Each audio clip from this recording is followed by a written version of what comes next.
Baik, saya juga hari ini terima satu pertanyaan daripada sahabat saya, saudara Tuan Haji Ahmad Haji Ahmad Syuhaili. Ini kawan saya dulu.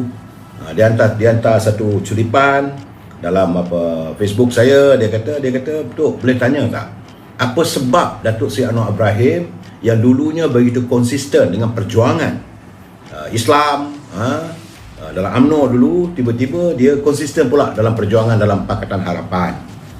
Dia kata sedangkan beliau dulu perjuangannya mantap dengan gerakan Islam dan pembinaan bangsa dengan wadah UMNO.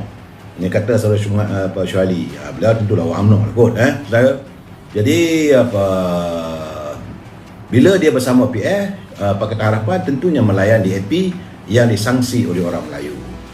Saya nak jelaskan pada saudara Tuan Haji Ahmad Syuhaili, politik negara kita ni ada perubahan, sentiasa berubah, ada dinamikanya. Kalau Barisan Nasional, UMNO, Barisan Nasional, kita ada MCA, ada MIC. Dulu ada gerakan. Sekarang ni dalam Perikatan Nasional adanya Parti Pribumi, PBM, adanya PAS dan adanya gerakan. Itu Perikatan Nasional. Dan dalam gerakan tu juga, dalam PBM juga ada Bukan Melayu daripada India, Singapura dan sebagainya. Kemudian dalam Perikatan Nasional dan dalam Pakatan Harapan yang dipimpin oleh Datuk Seri Anwar Ibrahim, tentulah adanya DAP dan Amanah, iaitu parti serpihan daripada PAS. Gitulah keadaan politik kita. Dan hari ini kita terbukti bahawa suka tak suka, sebagaimana yang sering disebutkan oleh almarhum Tunku Abdul Rahman, negara kita ini tidak boleh ditadbir oleh satu bangsa saja. Kalau ditadbir oleh satu bangsa saja, maka kita akan mengundang masalah. It is just like a time bomb. Jadi kita mesti ada toleransi, walaupun mereka sedikit, tetapi kita kongsi bersama, sebab kita adalah sebuah negara yang cinta damai. Kita dah bersetuju daripada awal lagi. Jadi macam UMNO, kita ada pula cabang kita, cawangan kita, dia bahagian kita di Sabah, tetapi UMNO tidak pergi ke Sarawak. Berbeza dengan Datuk Seri Anwar Ibrahim, Parti Keadilan, dia ada cawangan, ada bahagian-bahagiannya di Sarawak, tapi dia menjalin ikatan dengan Parti Warisan di Sabah. UMNO adalah dengan PBRS dan sebagainya. Tetapi setara dalam keadaan begini, saya melihat apa yang dilakukan oleh Datuk Seri Anwar Ibrahim adalah beliau melihat bahawa untuk Parti Keadilan berdiri atas dirinya sendiri juga adalah satu benda yang susah. Walau sebab itu saya katakan UMNO memang kita bercita-cita kalau boleh UMNO nakkan solo, nakkan bertanding secara sendirian, tetapi agak sukar untuk memperoleh kemenangan secara total, untuk jadi dominan tanpa sokongan parti-parti lain. Sebagai orang warga UMNO, kita harus sedar diri, saudara. Sebab itu saya dah cakap dulu, bila yang Muhammad Datuk Ismail Sabri nak wujudkan, nak jadi Perdana Menteri, saya kata kita ni parti yang kecil, kita bukan dominan, akan timbul masalah. Begitu juga sekarang ni, kalau UMNO nak bersendirian pun saya kata sukar. Sebab itu eloklah dirawat Perikatan Nasional, Barisan Nasional. Cumanya dalam Barisan Nasional dia orang pula buat perangai, itu pun mengundang amanah. Jadi sebab itu kena ada fikir macam mana cara ada unjuran yang baru. Datuk Seri Anwar Ibrahim ini dia tak ada pilihan, sebab Parti Keadilan untuk berdiri sendiri pun sukar, saudara. Jadi sebab itu dia mencari rakan. Dan kalau saya tidak melihat DAP ini sebagai ancaman yang teruk, sebab memanglah setengah pemimpinnya begitu chauvinis ataupun seorang racial, seorang yang rasis. Sebab doktrin yang ditanam dalam pemikiran kita bahawa DAP ini adalah peninggalan daripada parti PAP, sebab kita mengalami kepedihan apabila berpisah dengan Singapura. Ya, saudara. Jadi benda itu diteruskan, lepas itu dimasukkan doktrin oleh Tun Dr. Mahathir dan sebagainya pimpinan. Dan seringkali kita menjadikan DAP ini adalah sebagai punching bag. Dan akhirnya ditanam perasaan yang sebegitu. Saya tak tahulah. Bagi saya suka warga cinta damai. Dan hari ini apa choice yang ada? Kalau kita melihat sokongan rakyat, warga kepada MCA semakin luntur. Begitu juga pada MIC.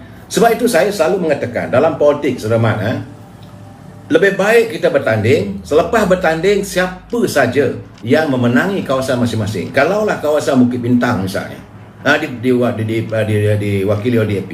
Nak bercakap soal perkongsian kuasa, let's come.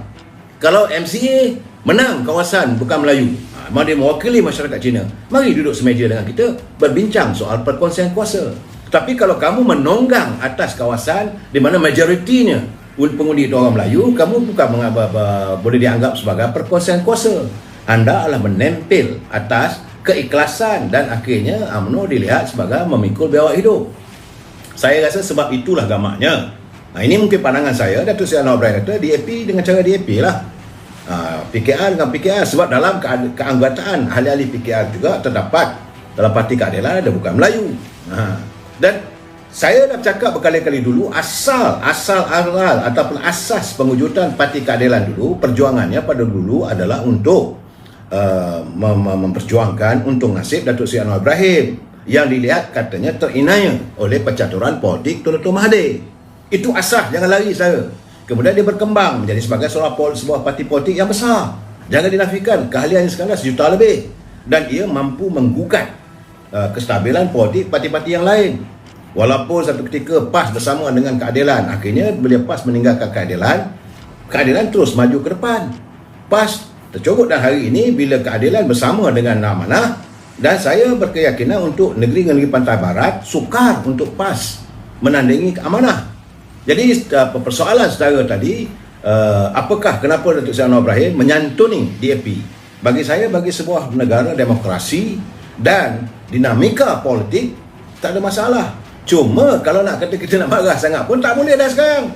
Dulu bagai narak dah teruk Datuk Seri Amidi kena balon, kena maki, kena hamun. Sebab konon-kononnya nak mewujudkan satu jajaran baru dengan Datuk Seri Anwar Ibrahim, dengan DAP.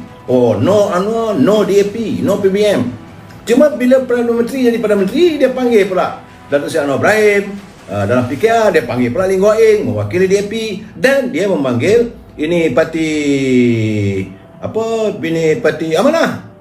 Tidak pula Datuk Seri Ismail Sabri mengundang parti PAS, walaupun dia dianggap sebagai RPN.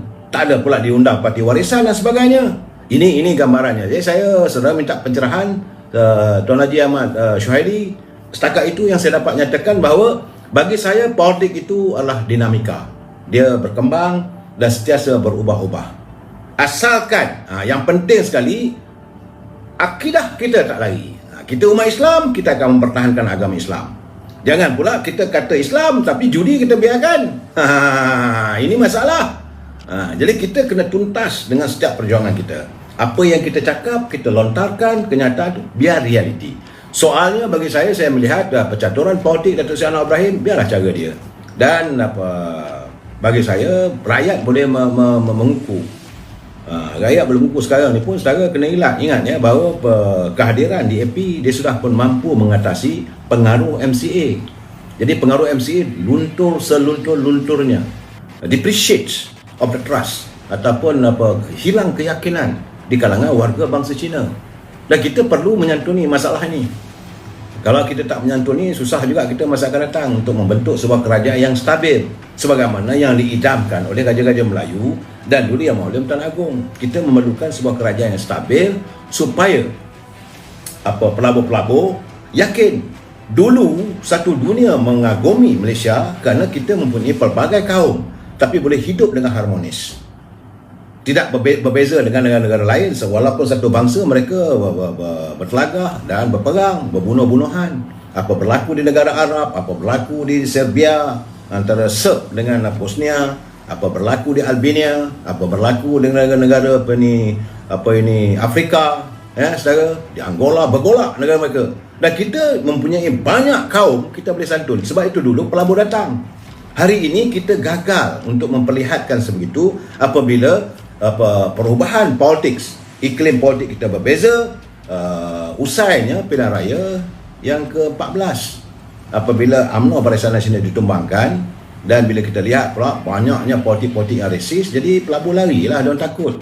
Sebab itu mereka banyak lari ke Indonesia apabila Jokowi sudah mampu menggambarkan pada dunia bahawa negara Indonesia dia seperti bagaimana asas yang diwujudkan oleh negara kita dulu. Jadi saya melihat bahawa kita mewujudkan satu roadmap yang baik unjuran yang baik yang dicontohi. Kita jadi contoh. Tapi bila orang mencontohi kita, kita lari daripada paksi itu. Itulah masalahnya, saudara Mat.